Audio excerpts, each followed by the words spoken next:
കർത്താവിൻ്റെ അതിപരിശുദ്ധ നാമം മഹത്വപ്പെടുമാറാകട്ടെ. ഒരു പ്രാവശ്യം കൂടെ ഗ്രേസ് ടി വിയിൽ പ്രഭാത സന്ദേശവുമായി നിങ്ങളെ അഭിസംബോധന ചെയ്യാൻ ഇന്ന് രാവിലെയും പരിശുദ്ധ ആത്മാവ് നൽകിയ നല്ല അവസരങ്ങൾക്കായി ഞാൻ ദൈവത്തിന് 1000 നന്ദി അർപ്പിക്കുന്നു. ഓരോ ദിവസവുമുള്ള ദൈവിക സന്ദേശങ്ങൾ നമ്മുടെ ജീവിതത്തിലേറെ അനുഗ്രഹവും അത് വിടുതലും ആകട്ടെ എന്ന് ക്രിസ്തുവിൽ ഞാൻ നിങ്ങൾക്ക് വേണ്ടി പ്രാർത്ഥിക്കുകയാണ്.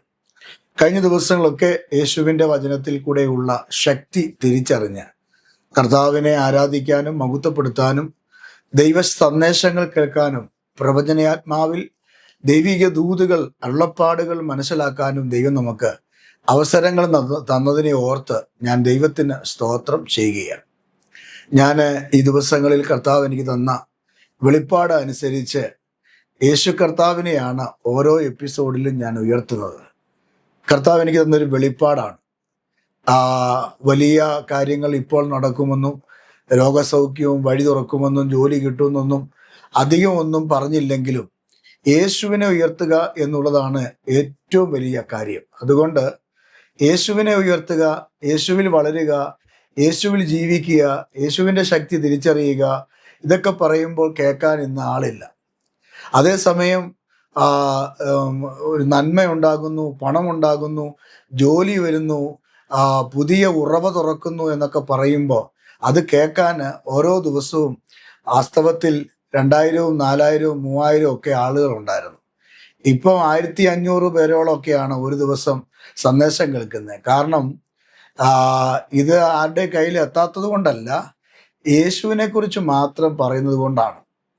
അപ്പോൾ അത് കേൾക്കാനുള്ള ആളുകൾ മതി എന്ന് എനിക്ക് നല്ല തിട്ടമായ ഒരു നിശ്ചയം വന്നതുകൊണ്ട് ഞാൻ അതിൽ തന്നെയാണ് ഫോക്കസ് ചെയ്ത് ഇന്ന് രാവിലെയും സംസാരിക്കാനായിട്ട് ആഗ്രഹിക്കുന്നത്. അതുകൊണ്ട് ഗ്രേസ് ടി വിയുടെ ചില പ്രേക്ഷകർ പ്രതീക്ഷിക്കുന്നത് വലിയ പ്രവചന ദൂതുകളാണ്. പ്രവചന ദൂതുകൾ തന്നെയാണ്. വേദപുസ്തകം മൊത്തം പ്രവചന ദൂതാണല്ലോ. നമ്മോടുള്ള ദൈവത്തിൻ്റെ വാഗ്ദത്തമാണ് വേദപുസ്തകത്തിൽ കിടക്കുന്നത്. അപ്പൊ നമ്മുടെ മനസ്സിനെ തണുപ്പിക്കുന്ന, നമ്മുടെ മനസ്സിനെ ഇമ്പം ആർജിക്കുന്ന നിലയിലുള്ള കാര്യങ്ങളൊന്നും ഈ പ്രഭാത സന്ദേശത്തിൽ നിങ്ങൾ കേട്ടിട്ടുണ്ടാകില്ല. അതുകൊണ്ട് കേൾക്കുന്ന എത്ര പേരുണ്ടോ അത്രയും പേർക്ക് ആശ്വാസം യേശുവിൻ്റെ വചനത്തിൽ കൂടെ കിട്ടട്ടെ, അതാണ് നിലനിൽക്കുന്നത്. ഞാൻ ഇവിടെ ഇരുന്നു കൊണ്ട് 30 മിനിറ്റ് കൊണ്ട് നിങ്ങളോട് പറയുകയാണ്, നിങ്ങൾക്ക് ഇപ്പോൾ ആഫ്രിക്കയ്ക്ക് ഒരു വഴി തുറക്കുന്നു, അമേരിക്കൻ വിസ വരുന്നു എന്നൊക്കെ പറയുമ്പോൾ ചിലപ്പം ഇത് കേട്ടോണ്ടിരിക്കാൻ ഒത്തിരി പേര് കാണും. പക്ഷെ യേശുവിനെ പറയുമ്പോൾ, യേശു എന്ന പദം, ആ ടൈറ്റിൽ തന്നെ യേശു വിടുവിക്കും എന്ന് പറയുമ്പോൾ ആൾ കുറവാ ആ മെസ്സേജിനെ കാണാനായിട്ട്.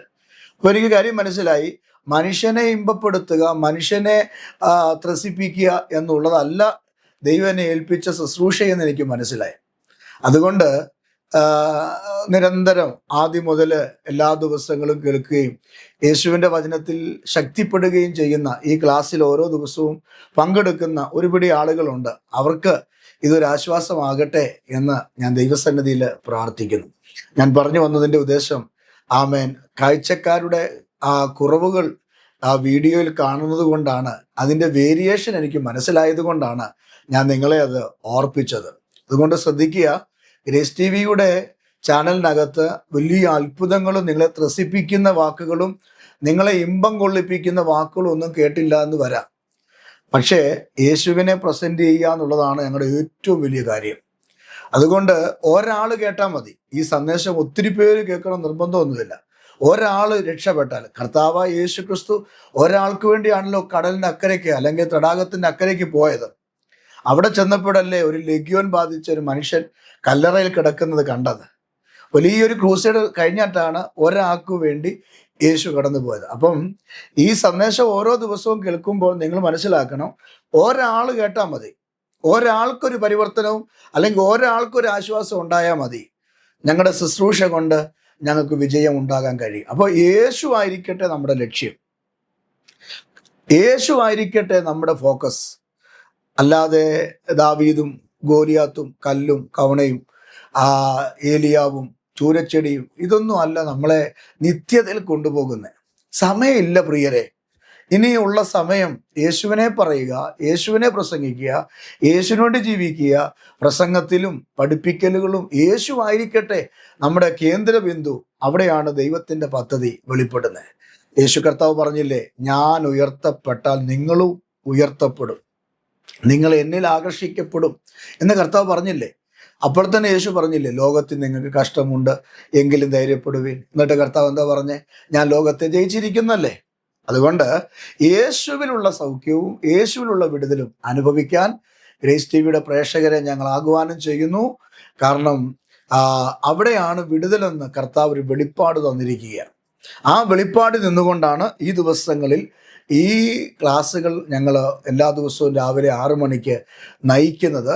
അപ്പോൾ നിങ്ങൾ പ്രതീക്ഷിക്കുന്ന പല കാര്യങ്ങളും ഈ മെസ്സേജ് കിട്ടിയില്ല എന്ന് വരും. പക്ഷെ ഒരു കാര്യം മനസ്സിലാക്കണം, യേശുവിനെ കിട്ടിയാൽ നിങ്ങൾക്കെല്ലാമായി. യേശു നിങ്ങളുടെ ജീവിതത്തിൽ വന്നാൽ നിങ്ങൾക്കെല്ലാം ആവും. സാമ്പത്തികം കിട്ടും, ജോലി കിട്ടും, നന്മ കിട്ടും, ആരോഗ്യം കിട്ടും, കുഞ്ഞുങ്ങളെ കിട്ടും, വീട് കിട്ടും, അതിനേക്കാൾ ഉപരി നിത്യത കിട്ടും. നിത്യമായൊരു വാസസ്ഥലം നമുക്ക് കിട്ടും. യേശുവിനെ കിട്ടിയാൽ മതി. അതിന് പകരം വീട് കിട്ടും, ലോറി കിട്ടും, വണ്ടി കിട്ടും, പൈസ കിട്ടും എന്നൊക്കെ പറഞ്ഞ് പ്രസംഗിച്ചാൽ ഒരുപക്ഷെ 10,000-കണക്കിന് ആളുകൾ വ്യൂസ് കാണും. പക്ഷെ സ്വർഗത്തിൽ കണക്ക് പറയേണ്ടി വരും. ഇതെനിക്ക് കിട്ടിയൊരു വെളിപ്പാടാണ് കേട്ടോ. ഒരു കാലത്ത് ഞാനും ഇങ്ങനെയൊക്കെ പറഞ്ഞ് ജനത്തെ പഠിപ്പിച്ചിട്ടുണ്ട്. പക്ഷെ പിന്നീട് എനിക്ക് കാര്യം മനസ്സിലായി, ഭൗതികമായ നന്മയല്ല, തുറന്ന സത്യം പറയുക, ഭൗതികമായ നന്മയല്ല നമുക്ക് ഏറ്റവും വലുത്. നമുക്ക് ഏറ്റവും വലുത് ക്രിസ്തുവിനെ നമുക്ക് കിട്ടുക എന്നുള്ളതാണ്. ക്രിസ്തു നമ്മുടെ ഉള്ളിൽ വരിക എന്നുള്ളതാണ്. അങ്ങനെയാണെങ്കിൽ ജീവിതത്തിലെ ഏത് പ്രശ്നങ്ങൾ വന്നാലും പ്രതികൂലങ്ങൾ വന്നാലും യേശുവിൽ നമ്മുടെ കാര്യങ്ങൾ എന്ത് ചെയ്യുക? അങ്ങ് സമർപ്പിക്കുക. യേശു കാര്യങ്ങൾ ചെയ്യും. യേശുവേന്ന് വിളിച്ചാൽ മതി. യേശുവിൻ്റെ ശക്തി അങ്ങ് തിരിച്ചറിഞ്ഞാൽ മതി. യേശു കർത്താവ് സ്ഥിതികൾക്ക് വ്യത്യാസം വരുത്തും. അങ്ങനെയെങ്കിൽ ഞാൻ ഇന്ന് രാവിലെ ചിന്തയ്ക്ക് വേണ്ടി കർത്താവ് എനിക്ക് തന്ന ദൂതിലേക്ക് കടക്കാൻ താല്പര്യപ്പെടുകയാണ്. 1 പത്രോസിന്റെ ലേഖനം 2-ാം അധ്യായം 23-ാമത്തെ വാക്യമാണ്. ആ വാക്യം ഇങ്ങനെയാണ്: തന്നെ ശകാരിച്ചിട്ടും പകരം ശകാരിക്കാതെയും കഷ്ടം അനുഭവിച്ചിട്ട് ഭീഷണം പറയാതെയും ന്യായമായി വിധിക്കുന്നവങ്കൽ കാര്യം പരമേൽപ്പിക്കുകയത്രേ ചെയ്തത്.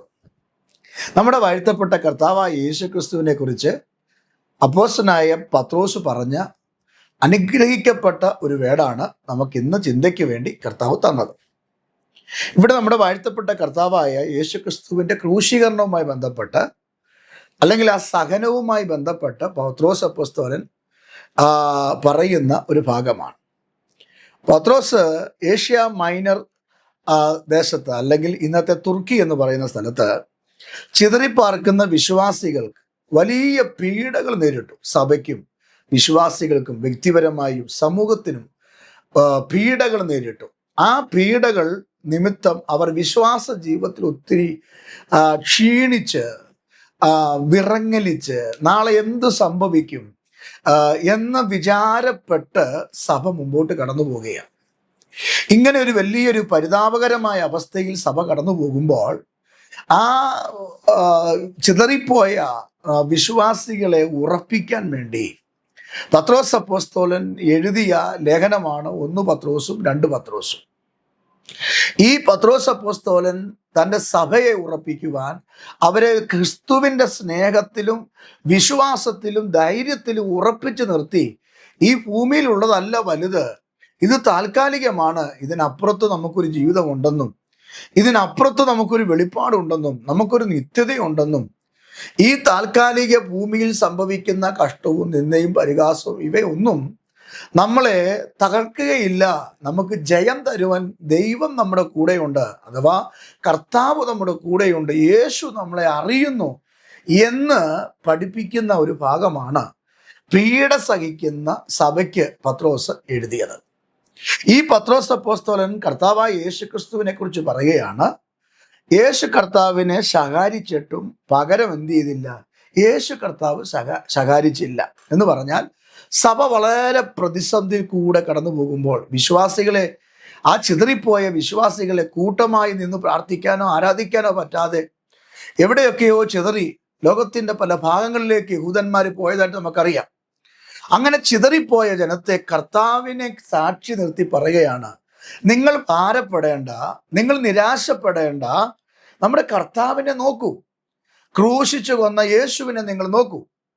അപ്പോസ്തല പ്രവൃത്തി 1-ാം അധ്യായത്തിൽ അല്ലെങ്കിൽ 2-ാം അധ്യായത്തിലും പത്രോസ് പറയുന്നൊരു കാര്യമുണ്ട്, നിങ്ങൾ ക്രൂശിച്ചു കൊന്ന ക്രിസ്തു. അപ്പൊ ഇവിടെ ഈ പീഡ സഹിക്കുന്ന സഭയെ ഉറപ്പിക്കുവാൻ അതേ പത്രോസ് പറയുകയാണ്, നിങ്ങൾ ക്രൂശിച്ചു കൊന്ന ക്രിസ്തുവിനെ നിങ്ങൾ നോക്കൂ.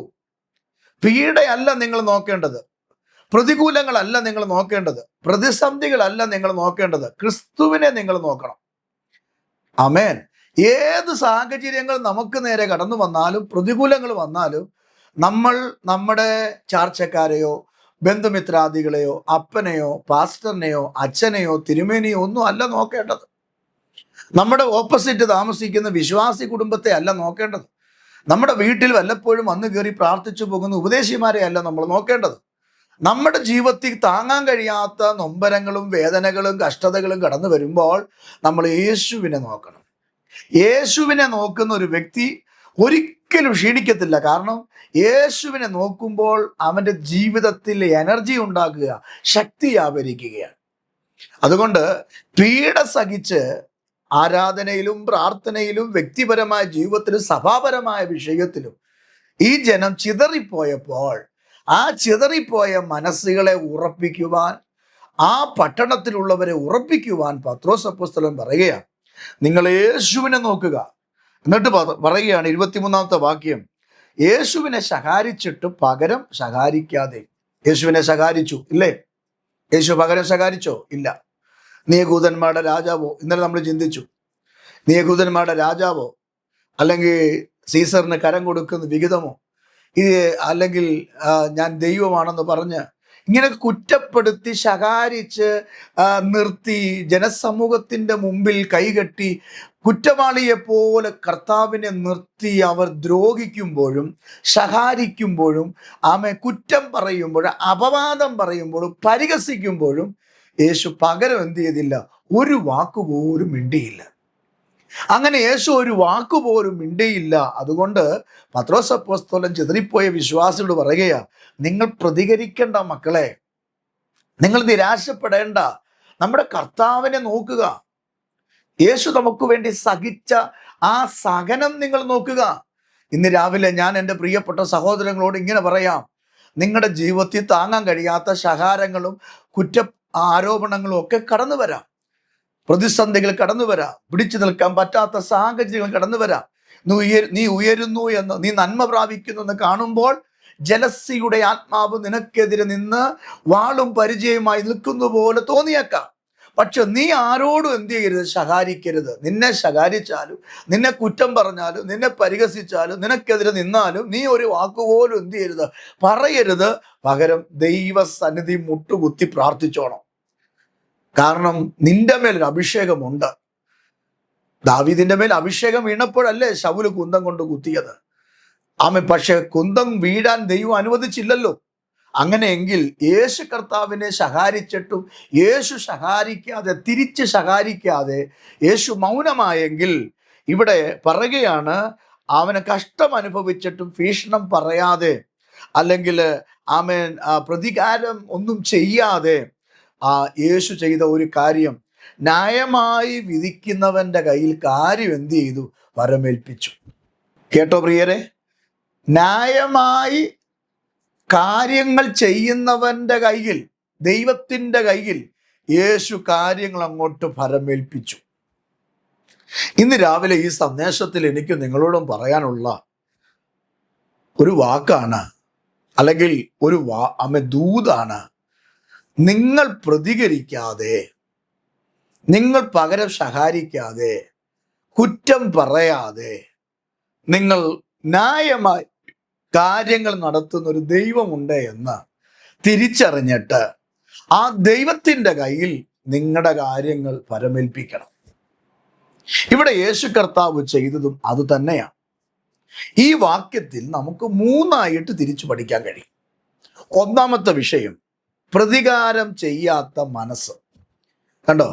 അതുകൊണ്ടാണ് വായിക്കുന്നത്, ന്യായമായി വിധിക്കുന്നവെങ്കിൽ കാര്യം എന്ത് ചെയ്തു? ഫലമേൽപ്പിച്ചിട്ട് യേശു ഇതെല്ലാം സഹിച്ചു. അപ്പൊ യേശുവിൻ്റെ മനസ്സ് നിങ്ങൾ നോക്കിക്കേ, പ്രതികാരം ചെയ്യാത്ത മനസ്സ്. അതാണ് യേശു നമ്മുടെ ഉള്ളിൽ വന്നാൽ നമുക്കാരോടും പ്രതികാരം ചെയ്യാൻ പറ്റത്തില്ല, നമുക്കാരെ ദ്രോഹിക്കാൻ പറ്റത്തില്ല. നമ്മളെ ദ്രോഹിക്കുന്നവരുണ്ടാകാം, നമ്മോട് പ്രതികൂലമായി നിൽക്കുന്നവരുണ്ടാകാം, നമ്മൾ ഒഴിഞ്ഞു മാറിയിട്ടും നമ്മളോട് പോരാടുന്ന ആളുകളുണ്ടാകാം. പക്ഷെ വേദപുസ്തകം പറയുന്നുണ്ട്, നമുക്ക് പോരാട്ടമുള്ളത് ജഡരക്തങ്ങളോടല്ല. ജഡരക്തങ്ങളല്ല നമ്മളോട് പോരാടുന്നത്. എൻ്റെ പ്രിയരെ, നിങ്ങളോട് ഒരു വ്യക്തി, അത് നിങ്ങളുടെ അയൽവക്കക്കാരനാകാം, നിങ്ങളുടെ പള്ളിക്കാരനാകാം, കൂടെ ജോലി ചെയ്യുന്ന വ്യക്തിയാകാം, ഒരു പക്ഷേ നിന്റെ കൂട്ടുകാരനാകാം, അല്ലെങ്കിൽ നിന്റെ ഭർത്താവാകാം, അല്ലെങ്കിൽ നിന്റെ മക്കളാകാം. ഇവർ നിന്നോട് പോരാടുന്നെങ്കിൽ അവരോട് നമ്മൾ പോരാടിയിട്ട് കാര്യമില്ല. കാരണം അവരല്ല അത് ചെയ്യുന്നത്. അവരുടെ പുറകിൽ ഒരു സ്പിരിറ്റ് ഉണ്ട്. ആ സ്പിരിറ്റാണ് പൈശാചിക മണ്ഡലം, വാഴ്ചകൾ, അധികാരങ്ങൾ, ദുഷ്ടാത്മശക്തികൾ. അപ്പൊ ഇത് പോരാടി ഈ വ്യക്തിയെ യൂസ് ചെയ്യുക. എന്തിനറിയാമോ? നിന്നോടൊന്ന് വഴക്കിടാൻ, നീ ദൈവത്തിൽ നിന്ന് അകന്നു പോകാൻ, നിന്റെ വിശ്വാസം ഒന്ന് ത്യജിപ്പിച്ച് കളയാൻ, അല്ലെങ്കിൽ എന്നോട് പോരാടുക. ഞാൻ എൻ്റെ മിനിസ്ട്രിയൊക്കെ നിർത്തണം, ഞാൻ വളരരുത്, ഞാൻ ആത്മീയമായി ഉയർച്ച പ്രാപിക്കരുത്, ഒരു നന്മയുണ്ടാകരുത് എന്ന് പിശാച് കണ്ടിട്ട് പിശാച് നേരെ അറ്റാക്ക് ചെയ്യാതെ ഒരു വ്യക്തിയെ ഉപയോഗിക്കുക. അപ്പോൾ ആ വ്യക്തിയെ ഉപയോഗിക്കുമ്പോൾ നമ്മൾ ആ വ്യക്തിയോട് പോരാടിയിട്ട് എന്തില്ല, കാര്യമില്ല. അതിന് യേശുവിനെ നന്നായിട്ട് അറിയാമായിരുന്നു. മഹാപുരോഹിതന്മാരും മൂപ്പന്മാരും യേശുവിനെ കുറ്റം ചുമത്തിയപ്പോഴും അപവാദങ്ങൾ പറഞ്ഞപ്പോഴും ആ ജനം അവനെതിരെ പ്രതികൂലം അടിച്ചു വിട്ടപ്പോഴും നമ്മൾ കഴിഞ്ഞ ദിവസം ചിന്തിച്ചല്ലോ, യേശു ഒരു വാക്കുപോലും എന്ത് ചെയ്തില്ല, മിണ്ടിയില്ല എന്ന്. എന്താ കാര്യം? റീസൺ എന്താണ്? യേശുവിനറിയാം, ഈ മഹാപുരോഹിതന്മാർ സ്വയമേ പറയുന്നതല്ല, ഈ മൂപ്പന്മാർ സ്വയം എടുത്ത തീരുമാനമല്ല, ഇവരിൽ കൂടിയിരിക്കുന്ന, ഇവരിൽ വസിക്കുന്ന പൈശാചിക മണ്ഡലമാണ്, വാഴ്ചകളാണ്, അധികാരങ്ങളാണ്, ദുഷ്ടാത്മശക്തിയാണ് ഇവരെ കൊണ്ട് ഇത് ചെയ്യിപ്പിക്കുന്നത് യേശുവിന് നന്നായിട്ട് അറിയാം. അതുകൊണ്ട് യേശു കർത്താവ് ഈ വാക്യത്തിൽ 1 പത്രോസ് 2:23 വാക്യത്തിൽ പഠിക്കുമ്പോൾ കാണുന്നു, പ്രതികാരം ചെയ്യാതെ യേശു മൗനമായിരുന്നു. എൻ്റെ പ്രിയപ്പെട്ടവരോട് ഞാൻ ഇന്ന് രാവിലെ ഇങ്ങനെ പറയാം, നിങ്ങൾ ആരോടും പ്രതികാരം ചെയ്യരുത്. നിങ്ങൾ ആർക്കും ആമേൻ ഞാൻ അവനിട്ടൊരു പണി കൊടുത്തിട്ടേ ഉള്ളൂ നമ്മൾ പറയരുത്. നമ്മൾ അതിനുള്ളവരല്ല. ദൈവം നമ്മളെ വിളിച്ചത് അതിനല്ല. നമ്മുടെ യേശുവിനെ നിങ്ങൾ നോക്കൂ, അവൻ ആർക്കേലും പണി കൊടുത്തോ? മൗനമായിരുന്നല്ലോ ഉള്ളോ. സ്വന്തം തോളോട് തോള് ചായച്ച് ക്രൂശി കിടക്കുമ്പോൾ യേശു എന്താ പറഞ്ഞേ? പിതാവേ, ഇവർ ചെയ്യുന്നത് എന്തെന്ന് അറിയാകയാൽ ഇവരോട് എന്ത് ചെയ്യണം? ക്ഷമിക്കണമേ എന്നല്ലേ. അപ്പോൾ യേശു കർത്താവ് നമുക്ക് മാതൃകയാക്കി വെച്ച് പോയത് എന്താണ്? അല്ലെങ്കിൽ യേശു കർത്താവ് ഈ പടയാളികളെയും റോമാക്കാരെയും കണ്ടിട്ട് ഈ യേശുവിനെ ക്രൂശിക്കുന്ന, ആണിയടിച്ച, വിലാപ്പുറത്ത് അടിച്ചു കീറിയ, തലയും മുൾക്കിരീടം വെച്ച, രോമം പിച്ചി പറിച്ച ആളുകളെ കണ്ടിട്ട് യേശു കർത്താവ് ഒരു വാക്ക് പറഞ്ഞാൽ മതിയല്ലോ, ഇവരെല്ലാം കത്തി ചാമ്പലാകട്ടെ എന്ന് പറഞ്ഞാൽ പോരായിരുന്നോ? സെക്കൻഡ് കൊണ്ട് ഒരു ഭൂകമ്പം ഉണ്ടായി വേണമെങ്കിൽ ഇവരെല്ലാം നശിപ്പിക്കാമല്ലോ. ഭക്തന്മാർക്കെതിരെ, ഇസ്രായേൽ മക്കൾക്കെതിരെ ആമേ 2 ശക്തികൾ എഴുന്നേറ്റപ്പോൾ ഭൂമി വാവിളർന്നവരെ വിഴുങ്ങിയില്ലേ? എന്നപോലെ ദൈവത്തിന് പ്രതികാരം, അല്ലെങ്കിൽ കർത്താവിന് പ്രതികാരം ചെയ്യാമായിരുന്നല്ലോ. കർത്താവിൻ്റെ മനസ്സ് അതിന് വഴങ്ങിയില്ലല്ലോ. കാരണം എന്താ അറിയാമോ? ആ ക്രിസ്തു പിതാവിനെ അനുസരിച്ചു. പ്രിയപ്പെട്ടവരോട് ഞാൻ പറയാം, കർത്താവ് പ്രതികാരം ചെയ്തില്ലെങ്കിൽ നമ്മളും പ്രതികാരം ചെയ്യരുത്. കർത്താവ് പകരം വീട്ടിയില്ലെങ്കിൽ നമ്മളും പകരം എന്ത് ചെയ്യരുത്? വീട്ടരുത്. പത്രോസ് യേശുവിനെ നോക്കിയിട്ട് പറഞ്ഞത്, യേശുവിനെ കുറിച്ച് പറഞ്ഞത് ഇങ്ങനെയാണ്, ഞാൻ അവനെ അറിയുന്നില്ല. യേശു കർത്താവ് പിടിക്കപ്പെടുന്നതിന് മുമ്പ് പത്രോസിനോട് പറയുകയും ചെയ്തു, പത്രോസെ, കോഴി കൂന്നതിന് മുമ്പ് നീ 3 വട്ടം എന്നെ എന്ത് ചെയ്യും? തള്ളിപ്പറയും. 3 വട്ടം തള്ളിപ്പറഞ്ഞില്ലേ? തള്ളിപ്പറഞ്ഞ പത്രോസ് പകരം കർത്താവ് കല്ലറയ്ക്കകത്ത് ഒതുങ്ങിയപ്പോൾ പഴയ പടകും വലയെടുത്തുകൊണ്ട് ശിഷ്യന്മാരെ ചെല്ലാൻ വിളിച്ചുകൊണ്ട് ആ കടലിൽ പോയി മീൻ പിടിച്ചില്ലേ? ആ സമയത്ത് കർത്താവ് എന്ത് ചെയ്തു? ഉയർത്തെഴുന്നേറ്റ് വന്നിട്ട് പത്രോസിന്റെ അടുക്ക ചെന്നില്ലേ? എന്നിട്ട് കർത്താവ് എന്താ പറഞ്ഞേ? കുഞ്ഞെ, ഇവയിൽ അധികമായി നീ എന്നെ സ്നേഹിക്കുന്നോ എന്നല്ലേ ചോദിച്ചേ? പകരം ഞാനാണെങ്കിൽ നിങ്ങളാണ് എന്ത് പറഞ്ഞാന്? നമ്മൾ ഉയർത്തെഴുന്നേറ്റ് ആദ്യം കാണുന്ന പത്രോസിനെയാ. എന്നിട്ട് പത്രോസ് ചോദിക്കടാ, ചതിയ, എന്നോട് ഇത് വേണ്ടായിരുന്നു. ഞാൻ ഇതിനാണോ നിന്നെ കൊണ്ട് നടന്നേ? ഞാൻ നിനക്ക് അപ്പം തന്നില്ലേ? നിന്റെ അമ്മായിമ്മയുടെ പനി മാറ്റി തന്നില്ലേ? നിന്റെ ദാരിദ്ര്യം മാറ്റി തന്നില്ലേ? മീനിന്റെ ഉളുമ്പുപാടെയുള്ള നിന്നെ ശിഷ്യന്മാരാക്കി തീർത്തില്ലേ? മനുഷ്യരെ പിടിക്കുന്നതിനാക്കി ഞാൻ മാറ്റിയില്ലേ? എന്നിട്ട് നീ എന്നോട് ഇത് വേണമായിരുന്നോ യേശു ചോദിച്ചോ? ഒരു വാക്കുപോലും യേശു അങ്ങനെ പറഞ്ഞില്ല, ചിന്തിച്ചു പോലുമില്ല. പകരം പിന്മാറിപ്പോയ പത്രോസിനെ തേടിയെത്തിയ യേശുവിൻ്റെ മനസ്സ്, അവിടെ ചെന്ന് കുഞ്ഞേ എന്ന് വിളിച്ചത് മറ്റൊരു മനസ്സ്, അവിടെ ചെന്ന് ആ ഒഴിഞ്ഞ പടകിനെ നിറച്ചു കൊടുത്തത് മറ്റൊരു മനസ്സ്. അപ്പൊ യേശുവിൻ്റെ മനസ്സുകൾ നോക്കിക്കേ. യേശു മനസ്സുള്ളവനാണ്. തനിക്കായി കാത്തിരിക്കുന്ന മക്കൾക്ക് വേണ്ടി മനസ്സലിഞ്ഞിട്ട് പ്രവർത്തിക്കുന്നവനാണ്. യായിറോസിന്റെ വീട്ടിൽ ചെന്നപ്പോൾ ആ മാതാപിതാക്കളെ കണ്ട് മനസ്സലിഞ്ഞു. ലാസറിന്റെ വീട്ടിൽ ചെന്നപ്പോൾ സഹോദരിമാരെ കണ്ട് മനസ്സലിഞ്ഞു. യേശു മനസ്സലിയുന്നവനാണ്. ഇവിടെ യേശു എന്ത് ചെയ്തില്ല? പ്രതികാരം ചെയ്യാത്ത മനസ്സുകൊണ്ട് നിന്നപ്പോൾ അവിടെ 3 കാര്യങ്ങൾ എനിക്ക് മനസ്സിലായി. ഒന്ന്, ക്രിസ്തു നേരിട്ട കഠിനമായ വേദനയായിരുന്നു. എന്നിട്ടും യേശു പ്രതികാരം ചെയ്തില്ല. അവൻ തിരിച്ചു പരിഹസിച്ചില്ല. അവനെ പരിഹസിച്ചു, യേശുവിനെ പരിഹസിച്ചു. പക്ഷെ യേശു എന്ത് ചെയ്തില്ല? തിരിച്ചു പരിഹസിച്ചില്ല. 3, യേശു പകരം ചോദിച്ചില്ല. യേശുവിനെ ക്രൂശിച്ചപ്പോഴും, യേശുവിനെ ഇത്രമാത്രം അപമാനിച്ച് അടിച്ചപ്പോഴും യേശു ഒരു ദിവസം പോലും, ഒരു മണിക്കൂർ പോലും പകരം ചോദിച്ചില്ല. പകരം യേശു പിതാവിനോട് ഇങ്ങനെ പറഞ്ഞു, ഇവരോട് ക്ഷമിക്കണമേ, ഇവരോട് ക്ഷമിക്കണമേ. യേശു കർത്താവ് ക്രൂശുമായി പോകുമ്പോൾ ആ വഴിയോരങ്ങളിൽ നിന്നുകൊണ്ട് സഹോദരിമാർ കരയുമ്പോൾ ആ സ്ത്രീകളെ നോക്കി യേശു പറഞ്ഞു, സ്ത്രീകളെ, എന്നെ ഓർത്ത് നിങ്ങൾ കരയണ്ട, നിങ്ങളെയും നിങ്ങളുടെ മക്കളെ ഓർത്ത് കരയുക. എന്നിട്ട് യേശു ഒരു കാര്യം കൂടെ പറഞ്ഞു, ഈ പച്ചമരത്തോട് ഇങ്ങനെ ചെയ്താൽ ഉണക്കമരത്തോട് എത്രമാത്രം ചെയ്യും. എന്നിട്ട് യേശു പറയുകയാണ്, ഇവരോട് നിങ്ങൾ എന്ത് ചെയ്യണം? ക്ഷമിക്കണം. കാര്യം കർത്താവിൻ്റെ കയ്യിൽ അങ്ങോട്ട് കൊടുക്കുക. യേശു കർത്താവ് എന്ത് ചെയ്തു? തന്നെ അപമാനിച്ചപ്പോഴും, ശകാരിച്ചപ്പോഴും, ദോഷം ചെയ്തപ്പോഴും, അമ്മ ഉപദ്രവിച്ചപ്പോഴും, കന്നത്തടിച്ചപ്പോഴും, കാർക്കിച്ചു തുപ്പിയപ്പോഴും ഒക്കെ ഇതെല്ലാം ദൈവത്തിന്റെ കയ്യിലും കൊടുത്തു. ഇത് തിരിച്ചറിഞ്ഞ പത്രോസ പറഞ്ഞത്, ന്യായമായി വിധിക്കുന്നവന്റെ കയ്യിൽ കാര്യം പരമേൽപ്പിച്ചു. ഇന്ന് രാവിലെ ഞാൻ ദൈവാത്മാവിൽ ഞാൻ ദൂത് പറയാ, നിങ്ങളുടെ കാര്യങ്ങൾ നിങ്ങൾ ചെയ്താൽ പരാജയപ്പെടും. നിങ്ങൾ ഏറ്റെടുത്താൽ നിങ്ങൾ ആമേൻ നാറ്റക്കേസായി ചിലപ്പോൾ മാറിയെന്ന് വരാം. പക്ഷെ ദൈവം കാര്യങ്ങൾ ചെയ്യും. കാര്യം സാധിപ്പിക്കുന്നവന്റെ കയ്യിൽ, ന്യായമായത് ചെയ്യുന്നവന്റെ കയ്യിൽ നിന്റെ വിഷയം കൊടുക്ക്. ഒരുപക്ഷെ നിന്റെ ജോലിയുടെ വിഷയമാകാം, കൂടെ ജോലി ചെയ്യുന്നവരുടെ വിഷയമാകാം, നിന്റെ കൊച്ചിന്റെ വിസയുടെ വിഷയമാകാം, തടഞ്ഞു വെച്ചിരിക്കുന്ന ചില നന്മയുടെ വിഷയമാകാം, സഹോദരങ്ങൾ തരേണ്ട ചില ഓഹരികളുടെ നന്മയുടെ വിഷയമാകാം. കർത്താവിന്റെ കൈ കൊടുക്ക്. ദൈവം അത് ന്യായമായി ഇത് ചെയ്തു തരും. ദൈവം ന്യായം ചെയ്യുന്നവനാണ്. ദൈവം ആർക്കും ദോഷം ചെയ്യുകയില്ല. എൻ്റെ ദൈവം ദോഷങ്ങളുടെ ദൈവമല്ല, പകരം ന്യായമായത് വീതിച്ചു തരുന്ന ദൈവമാണ്. അപ്പൊ ഒന്ന്, യേശു കർത്താവ് എന്ത് ചെയ്തില്ല? പകരം ചെയ്തില്ല. 2, ആ വാക്യത്തിൽ മനസ്സിലാകുന്നത്, ആമേൻ, ഭീഷണിപ്പെടുത്താതെ സകലതും യേശു സഹിച്ചു. യേശു ആരെ എന്ത് ചെയ്തില്ല? ഭീഷണിപ്പെടുത്തിയില്ല. ഞാൻ കാണിച്ചു തരാടാ, ഞാൻ 3 ദിവസം കഴിഞ്ഞ് ഉയർത്തെഴുന്നേൽക്കും എന്നൊന്നും യേശു ആരോടും പറഞ്ഞില്ല. തന്നെ ഉപദ്രവിക്കുന്നവരെ ഉപദ്രവിക്കാതെ, ദേഷ്യപ്പെട്ടവരോട് തിരിച്ചു ദേഷ്യപ്പെടാതെ, യേശുവിനെ പ്രാഗിയവരെ, ശപിച്ചവരെ തിരിച്ചു പ്രാകാതെ ശപിക്കാതെ, യേശുവിനെ കൊന്നുകളയുക എന്ന് പറഞ്ഞവരോട് കണ്ണുരുട്ടി കാണിക്കാതെ, യേശു എന്ത് ചെയ്തു? ഭീഷണിപ്പെടുത്താതെ യേശു സൗമ്യതയുടെ ആത്മാവിനാൽ അവിടെ നിന്നു. പകരം തൻ്റെ വേദനകളെല്ലാം യേശു പിതാവിൻ്റെ കയ്യിൽ അങ്ങോട്ട് കൊടുത്തു. ന്യായമായി വിധിക്കുന്നവന്റെ കയ്യിൽ കൊടുത്തു. അങ്ങനെയാണെങ്കിൽ 3-മത്തത്, യേശു ദൈവഗിതത്തിനായി പൂർണ്ണമായി സമർപ്പിച്ചു. തൻ്റെ ജീവിതത്തിൽ നേരിട്ട അനീതികൾ ദൈവം നീതി നടപ്പാക്കാൻ വേണ്ടി പൂർണ്ണമായി ദൈവത്തിൻ്റെ കയ്യിലേക്ക് ഏൽപ്പിച്ചു കൊടുത്തു.